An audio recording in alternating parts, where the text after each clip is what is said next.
Welcome back to the Toffee Blues, your source for all things Everton. I am Connor Williams, and we're back with another one of our 24/7 news report videos. As always, we start with our headline news, and the headline news for today is that James Rodriguez has once again been busy on Twitch. Everton fans will be well aware of this man and his Twitch. The tendency he has to make comments on Twitch, whether you find them professional or unprofessional. He loves playing Warzone on Twitch, clearly. And obviously people ask him lots of questions. I personally have never watched them because he tends to answer a lot of them in Spanish, and I don't know Spanish very well. But he has been busy on Twitch, and somebody it's a bit like deja vu. Somebody's asked him about Everton once again on Twitch, and he's answered it.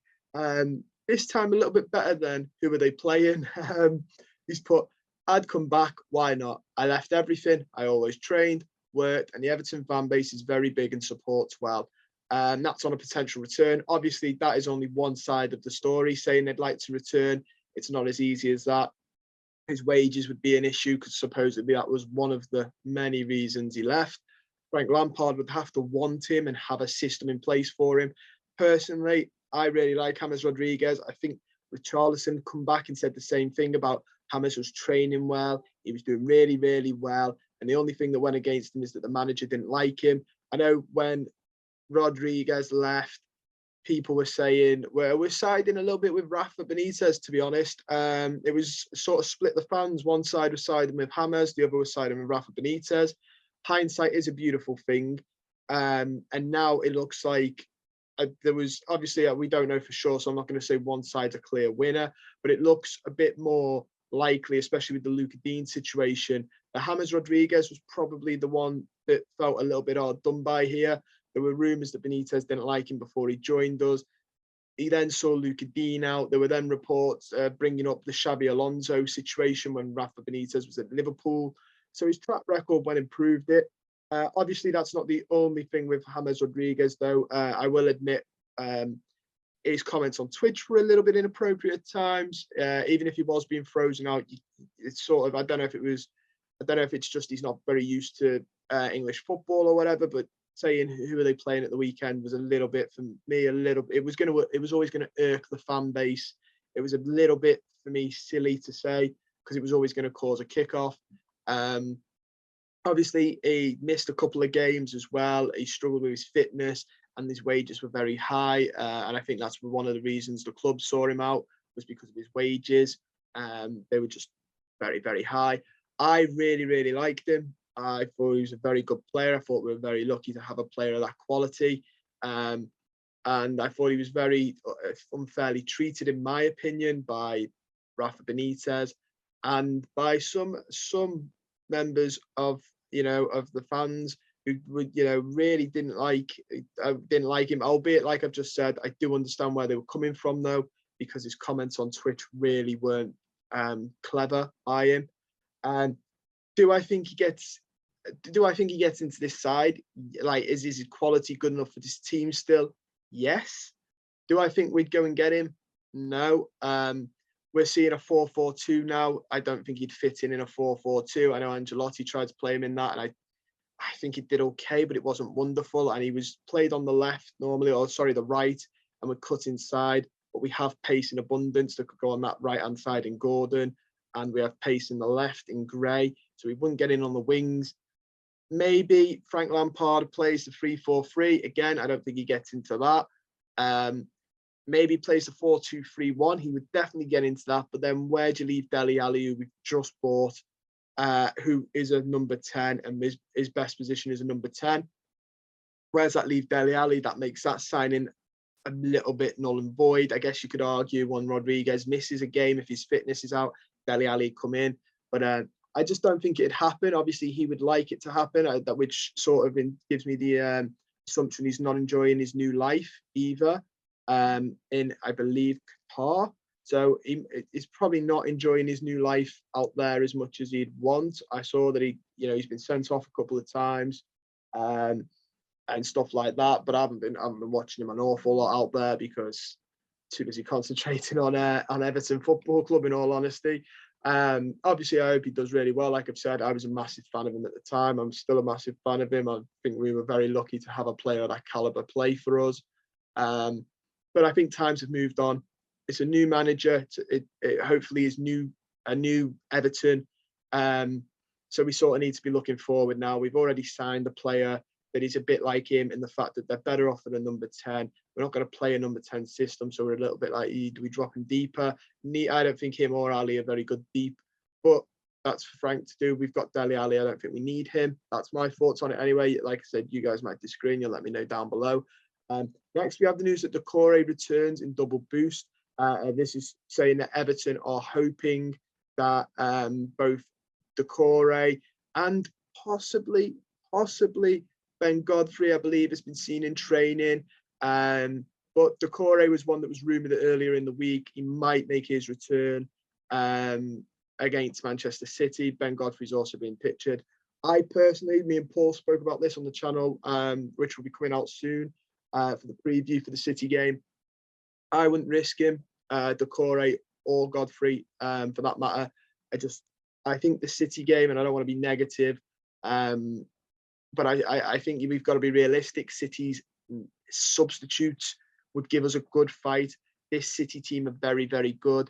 I would rather have them playing games where we stand a better chance of winning, and where they'll be more useful for us than him running against City, and he'll end up being run legless and then potentially picking up another knock. So I've got to learn from when Benitez played Mina in that silly game because he didn't like Dean and he got injured. You can't rush these players back. We also have the news that Everton are eyeing a move for Wolfsburg midfielder Asta Frank. I'm going to pronounce that as. This is according to Italian media outlet Calcio Mercato, who claim the Blues want the 19-year-old who's previously been on the radar of AC Milan. He's a product of the KV Mechelen product in Belgium.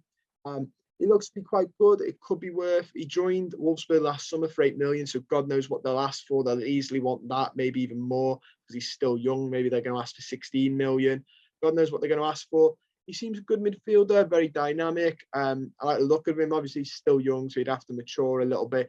But if there's ever a manager that you're a young midfielder and you want to learn, and have tutor you, it's Frank Lampard, isn't it? Surely. The man is, for me, in my opinion, the best English centre mid of my lifetime. He's above Scholes and Gerrard, and that's not even me being biased. I just think he offered more. He got 10 goals plus a season consecutively. I think he's a phenomenal football player, and he was doing it even when he was at the likes of City, when he was way past getting numbers like that. So for me, if you're a young midfielder, Frank Lampard is the dream you want to be managed under. Speaking of midfielders, Lampard is eyeing the trio from Chelsea. One of them is Billy Gilmour.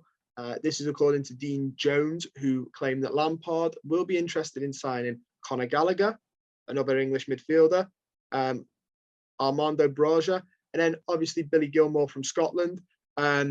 Gallagher and Gilmour, I really like the look of. Broja, all great players. Obviously Gallagher, like I've just said about Dele Alli, young midfielder from England. He will want to learn under Frank Lampard. Gallagher will have watched Frank Lampard growing up and probably idolised the man. Broja looks very good at Southampton. I think Southampton will really push to get him. And Gilmour is a very, very good technical player.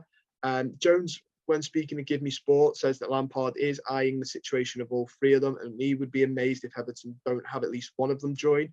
I think Broja is going to be hard because Southampton really want him, and he's sort of bedded in there. Gallagher, depends what Palace put in for him. Gilmour, I think he will be looking to leave. Obviously, there's new rules in the loaning of players as now, so Chelsea will be hit by that because their loan list is a little bit silly. That will affect them. We'll have to wait and see exactly how that works.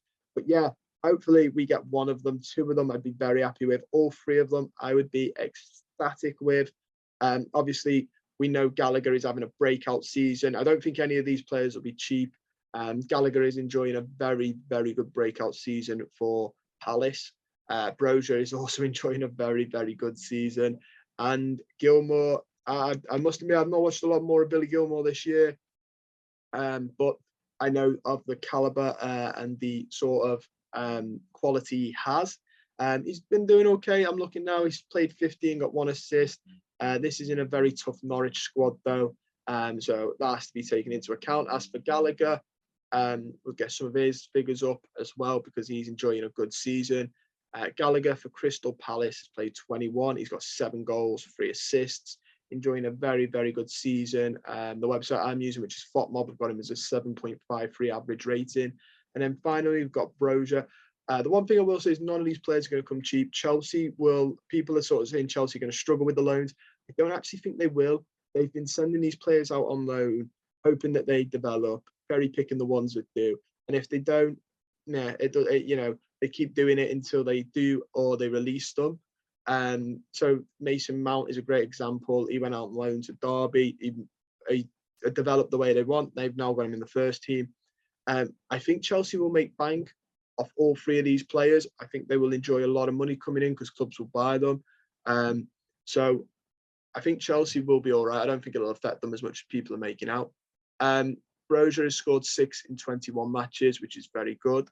That is all I've got time for today, guys. Don't forget to like the video, subscribe to the channel, comment down below on anything I've spoken about. What do you think about James Rodriguez's comment? Who would you like out of Brozier, Gallagher, and Gilmour? Give me your thoughts on who you'd want more, and try and pick 1 or 2. Don't pick all 3 because just make it a little bit hard. I want to know the understanding, the brain behind that. Would you rush the Core and Godfrey back? And have you seen much of Brank and what you think about him? And most importantly, guys, stay safe.